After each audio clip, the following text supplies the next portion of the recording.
மதுரையிலிருந்து பசும்பொன்னுக்கு ஓ பன்னீர்செல்வத்துடன் ஒரே காரில் செங்கோட்டையன் பயணம் செய்தார். இது தொடர்பான புகைப்படம் வெளியாகி அரசியல் வட்டாரத்தில் பரபரப்பை ஏற்படுத்தியுள்ளது. முத்துராமலிங்க தேவரின் ஜெயந்தி மற்றும் குரு பூஜையை ஒட்டி பசும்பொன்னில் உள்ள முத்துராமலிங்க தேவரின் நினைவிடத்தில் மரியாதை செலுத்துவதற்காக இருவரும் ஒரே காரில் பயணம் செய்துள்ளனர். அதிமுகவை ஒருங்கிணைக்கவே பசும்பொன்னில் இணைந்துள்ளதாகவும் தற்போது தங்களது முயற்சி தொடரும் எனவும் முன்னாள் முதல்வர் ஓ பன்னீர்செல்வம் தெரிவித்தார். பசும்பொன்னில் மரியாதை செலுத்திய பின் ஓ பன்னீர்செல்வம், டிடிவி தினகரன், செங்கோட்டையன் ஆகியோர் கூட்டாக செய்தியாளர்களை சந்தித்தனர். அப்போது பேசிய ஓ பன்னீர்செல்வம், பிரிந்துள்ள அதிமுக சக்திகள் சேராவிட்டால் தமிழக மக்கள் மீண்டும் திமுக ஆட்சியை தேர்ந்தெடுப்பார்கள் என்று சொன்னதாகவும், மீண்டும் திமுக ஆட்சிக்கு வரும் என்று தான் சொல்லவில்லை என்றும் ஓ பன்னீர்செல்வம் தெரிவித்தார். இன்றைக்கு அனைத்து இந்திய அண்ணா முன்னேற்ற கழகத்தில் பிரிந்திருக்கின்ற சக்திகள் அனைவரும் ஒருங்கிணைக்க வேண்டும் என்ற நல்லெண்ணத்தோடு நம்பிக்கையோடு இன்றைக்கு கூடியிருக்க இந்த ஐயா அவருடைய சன்னதியில் சபதம் மேற்கொண்டு அனைவரும் ஒருங்கிணைந்து ஒரே குடையின் கீழ் நின்று மீண்டும் புரட்சித் தலைவர் எம்ஜிஆர், புரட்சித் தலைவி மாண்புமிகு அவருடைய ஆட்சியை தமிழகத்திலே நிறுவிட வேண்டும் என்ற சபதத்தை இன்றைக்கு மேற்கொண்டிருக்கிறோம் என்பதையும், அதற்கு அத்தாட்சியாகத்தான் இன்றைக்கு குழுமியிருக்கின்ற அம்மா மக்கள் முன்னேற்ற கழகத்தினுடைய பொதுச் செயலாளர் மாண்புமிகு திரு டிடிவி தினகரன் அவர்களும், நம்முடைய கொங்கு நாட்டின் தங்கம் அண்ணன் திரு செங்கோட்டையன் அவர்கள் இன்றைக்கு இங்கே பயணித்திருக்கிறோம். அதாவது இருந்திருக்கின்ற அனைத்து இந்திய அண்ணா முன்னேற்ற கழகத்தின் சக்திகள் தமிழக மக்கள் மீண்டும் திமுக ஆட்சி வழிவருகிறார் என்று சொன்ன வரும் சொல்லலாம். ராமநாதபுரம் மாவட்டம் பசும்பொன்னில் முத்துராமலிங்க தேவருக்கு மரியாதை செலுத்த ஓபிஎஸ் மற்றும் செங்கோட்டையன் ஒன்றாக வந்தனர். இது அரசியல் வட்டாரத்தில் சலசலப்பை ஏற்படுத்தியது. இந்நிலையில் செங்கோட்டையன் மீது உரிய நடவடிக்கை எடுக்கப்படும் என அதிமுக பொதுச் செயலாளர் எடப்பாடி பழனிசாமி தெரிவித்துள்ளார். அரசியல் வியூகமா பாக்குறீங்களா இல்ல சும்மா ஒரு நாள்? அது ஒண்ணு இல்ல, வீணா போனது. அதை பத்தி பேசி என்ன பிரயோஜனம்? வேஸ்ட், பேசுறதே வேஸ்ட், கால நேரம் தான் வீண். ஓபிஎஸ் கட்சியில இருந்து நீக்குனீங்க, செங்கோட்டை நீக்கிறதுக்கு என்ன தயக்கம்? அதெல்லாம் இன்னைக்கு தயக்கம்ல இல்லையா, இனிமேல் தானே இருக்கும். ஏற்கனவே நாங்க பதவியெல்லாம் பாருங்க, அண்ணா திமுகவை பொறுத்த வரைக்கும் யார் துரோகம் செஞ்சாலும் சரி, தலைமைக்கு உடைய கருத்தை அவர்கள் முழுமையாக கடைபிடிக்காவிட்டால் யாராக இருந்தாலும் உரிய நடவடிக்கை எடுக்கப்படும். நடவடிக்கை எடுத்துட்டு இருக்கு. அதிமுகவிலிருந்து தன்னை நீக்கினால் மகிழ்ச்சிதான் என்று முன்னாள் அமைச்சர் செங்கோட்டையன் தெரிவித்தார். நீக்கினால் அடுத்த கட்ட நடவடிக்கை குறித்து ஆலோசித்து அறிவிப்பேன் என்றும் கூறினார்.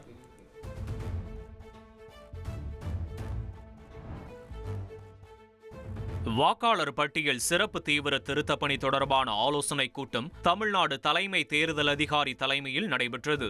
வாக்காளர் பட்டியல் சிறப்பு தீவிர திருத்தம் தொடர்பாக தமிழக தலைமை தேர்தல் அதிகாரி அர்ச்சனா பட்நாயக் காணொலி காட்சி வாயிலாக மாவட்ட தேர்தல் அலுவலர்களுடன் ஆலோசனை மேற்கொண்டார். வாக்குச்சாவடி நிலை அலுவலர் ஒவ்வொரு வீட்டிற்கும் குறைந்தது 3 முறை செல்ல வேண்டும் என்று தலைமை தேர்தல் அதிகாரி அறிவுறுத்தினார்.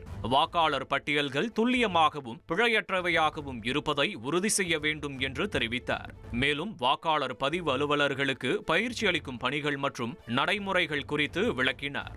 வாக்குச்சாவடி நிலை அலுவலர்கள் வீடுதோறும் சென்று தற்போதைய வாக்காளர்களுக்கு முன்பே நிரப்பப்பட்ட கணக்கீட்டு படிவங்களை விநியோகிக்கவும் அறிவுறுத்தினார். பூர்த்தி செய்யப்பட்ட படிவங்களை மீண்டும் சேகரிப்பது, இடம் மாறியவர், இறந்தவர், இரட்டை பதிவுகள் ஆகியவற்றை அடையாளம் காணப்படுவது குறித்தும் விவரித்தார். தமிழகத்தில் கடினமாக உழைக்கும் பீகார் மக்களை திமுக துன்புறுத்துவதாக பிரதமர் மோடி குற்றம் சாட்டியுள்ளார்.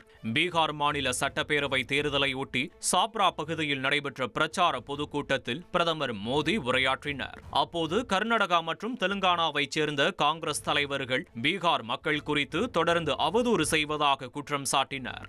மேலும் திமுகவும் தமிழகத்தில் உள்ள பீகார் மக்களை துன்புறுத்துவதாக குற்றம் சாட்டினார். 234 தொகுதிகளை 10 மண்டலமாக பிரித்து மண்டல பொறுப்பாளர்களை தவேக தலைவர் விஜய் நியமித்துள்ளார். கரூரில் உயிரிழந்தோரின் குடும்பத்தினரை விஜய் சந்தித்த பிறகு கட்சி நடவடிக்கைகளை தாவேகா துரிதப்படுத்தியுள்ளது. இந்த நிலையில் சட்டமன்ற தேர்தலை முன்னிட்டு 234 தொகுதிகளை 10 மண்டலமாக பிரித்து பொறுப்பாளர்களை விஜய் நியமித்துள்ளார். கட்சி பணிகளை தீவிரப்படுத்தவும் மாவட்ட செயலாளர்களின் பணிகளை கண்காணிக்கவும் மண்டலத்திற்கு 2 பொறுப்பாளர்கள் நியமனம் செய்யப்பட்டுள்ளனர். மண்டல பொறுப்பாளர்கள் விஜயின் நேரடி கட்டுப்பாட்டில் இயங்குவார்கள் என தகவல் வெளியாகியுள்ளது. வழிகாட்டு நெறிமுறைகள் வந்த பிறகு விஜயின் தேர்தல் பிரச்சாரம் தொடர்பான ஏற்பாடுகளையும் மண்டல பொறுப்பாளர்கள் மேற்கொள்ள உள்ளனர். 23 சட்டமன்ற தொகுதிகளை ஒரு மண்டலமாக பிரித்து 2 மண்டல பொறுப்பாளர்கள் என 20 பேர் நியமனம் செய்யப்பட்டுள்ளனர். மண்டல பொறுப்பாளர்களுக்கான நியமன அறிவிப்பு விரைவில் வெளியாகும் என எதிர்பார்க்கப்படுகிறது.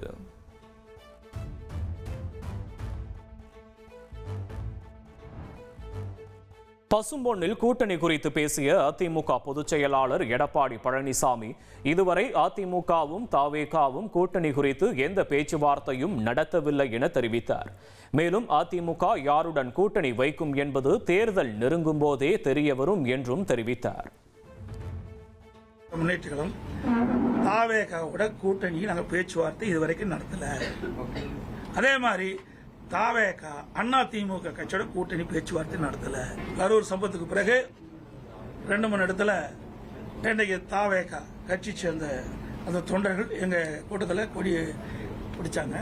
அப்ப நம்ம ஆரவாரமா இருந்தாங்க. குமராவளையம் சட்டமன்ற தொகுதியில் இருந்த எழுச்சி பயணம் போட்டிருந்தது. அப்பொழுது சொன்னேன், தொண்டர்கள் அங்கே பிள்ளையார் சொல்லி போட்டுட்டான்னு சொன்னேன். அதை நீங்க பெருசா பேசிக்கிட்டே இருக்கிறீங்க. தொண்டர் ஏங்க உங்க வீட்டில் ஒரு விருந்தாளி வராங்க, விருந்தாளி என்ன சொல்லுவீங்க? போப்ப வெளின்னு சொல்லுவீங்களா? என்னங்க இது? ஒரு மனிதாபிமானம் வேண்டாம். ஒரு கட்சியில் இருக்கிற ஒரு தொண்டை எங்க கூட்டத்தில் கலந்துட்டு கொடியாட்டுறாங்க. அப்ப இதுல என்ன தவறு? சுண்டலை பத்தி தான் சொன்னேன். அங்க கொடியாட்டி தொண்டர் அங்க தொண்டர்கள் பிள்ளையார் சொல்லி போட்டுருக்கான்னு சொன்னேன். இதுல என்ன தவறு இருக்குது?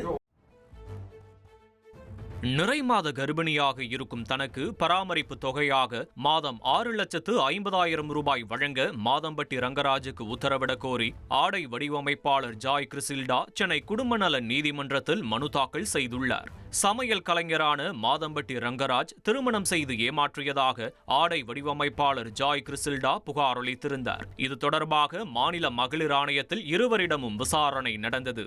இந்நிலையில் நிறை மாத கர்ப்பிணியாக உள்ள தனக்கு மாதம் 6,50,000 ரூபாய் பராமரிப்பு தொகை வழங்க மாதம்பட்டி ரங்கராஜுக்கு உத்தரவிடக் கோரி ஜாய் கிறிசில்டா சென்னை குடும்ப நல நீதிமன்றத்தில் மனு தாக்கல் செய்துள்ளார். தனக்கும் வயிற்றில் உள்ள குழந்தைக்கும் பராமரிப்பு செலவு தொகையை ரங்கராஜ் வழங்க உத்தரவிடக் கோரியுள்ளார். மேலும் தன் வயிற்றில் வளரும் குழந்தைக்கு ரங்கராஜ் தான் தந்தை எனவும் பராமரிப்பு செலவு தொகையை ரங்கராஜ் வழங்க உத்தரவிட வேண்டும் என கோரிக்கை வைத்துள்ளார்.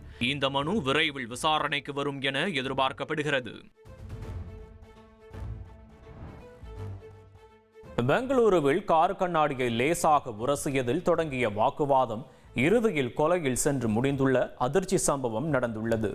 பெங்களூரு புட்டேனஹள்ளி பகுதியில் கடந்த 25ஆம் தேதி இரவு இருசக்கர வாகனம் ஒன்று விபத்திற்குள்ளானதில் வாகனத்தை ஓட்டிய தர்ஷன் என்ற இளைஞர் உயிரிழந்தார். அவருடன் பயணித்த வருண் என்பவர் காயமடைந்தார். இது தொடர்பாக வழக்கு பதிவு செய்த போலீசார் அந்த வழித்தடத்தில் இருந்த சிசிடிவியை ஆய்வு செய்தனர். இதில் ஒரு கார் தர்ஷன் ஓட்டிய பைக்கை பின்தொடர்ந்து வந்தது தெரியவந்தது.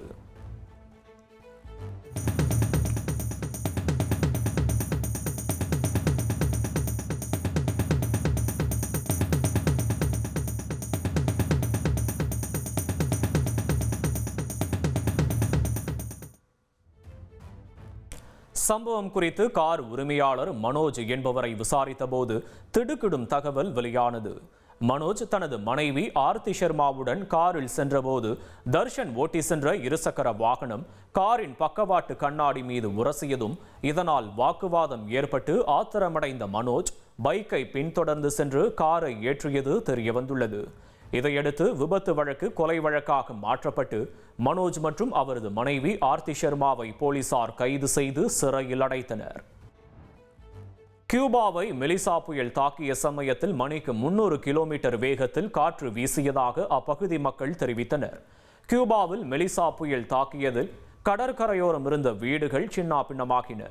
வீடுகளில் எஞ்சிய பொருட்களை மீட்ட அப்பகுதி மக்கள் மணிக்கு 300 கிலோமீட்டர் வேகத்தில் புயல் வீசியதாகவும் தங்கள் வாழ்நாளில் இப்படி ஒரு நிகழ்வை சந்தித்ததே இல்லை என்றும் தெரிவித்தனர். மேலும் மெலிசா புயல் கியூபாவை வந்தடைந்த போது கடலில் 10 மீட்டர் உயரத்திற்கு அலை எழும்பியதாகவும் அவர்கள் கூறினர்.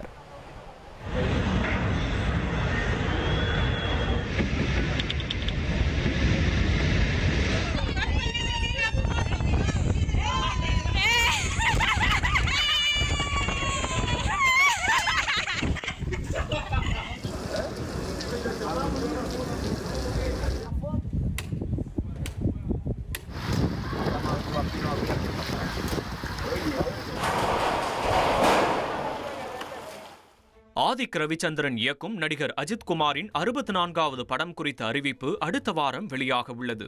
குட் பேட் அக்லி வெற்றியை தொடர்ந்து மீண்டும் ஆதிக் ரவிச்சந்திரன் அஜித்தின் 64வது படத்தையும் இயக்க உள்ளார். படத்தோட முன் தயாரிப்பு பணிகள் நடைபெற்று வந்த நிலையில AK-64 படத்தை ரோமியோ பிக்சர்ஸ் தயாரிக்க உள்ளதா சொல்லப்படுது. படத்துக்கு அனிருத் இசையமைக்க போறதாவும் கூறப்படுது. இதனால அஜித் ரசிகர்கள் பயங்கர குஷியில இருக்காங்க. மகளிர் உலகக்கோப்பை 2வது அரையிறுதியில் இந்தியாவிற்கு 339 ரன்கள் இலக்காக ஆஸ்திரேலியா நிர்ணயித்தது. ஆஸ்திரேலிய வீரர்கள் லிட்ச்ஃபீல்ட் 119 ரன்களையும் எலிஸ்பெரி 77 ரன்களையும் குவித்தனர். இந்திய பந்துவீச்சில் தீப்தி சர்மா, ஸ்ரீசரணி ஆகியோர் 2 விக்கெட்டுகள் எடுத்தனர்.